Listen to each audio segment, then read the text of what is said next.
Hi guys! Ayun, happy lunch time sa mga kumakain pa sa atin sa ngayon. Dito sa Kalayaan Park. Time check tayo. Ang oras natin is 1:10. Ice cream good! Ice cream yummy! Let's go! Ang sarap naman ang feeling. Ayun, mag-ice cream kayo kay Kuya. Ayun, sa halagang 20 pesos din. Talagang mahibsan yung ayan. Yung damang-dama natin yung init sa ngayon is anong araw tayo sa ngayon? Friday? Thursday? Ayan, Friday, December.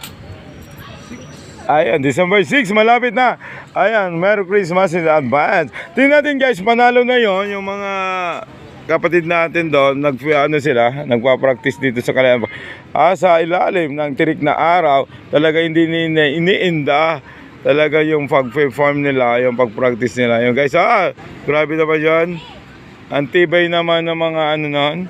Ayun, nagtuturo. Ayan. Pero ito dito, mas masarap talaga guys. Nasa ilalim ka ng punong mangga.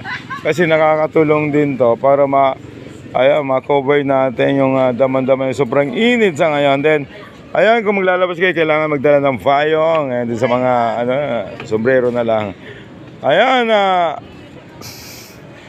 Bicol TV Ronald ang report sa ganitong oras. God is good all the time.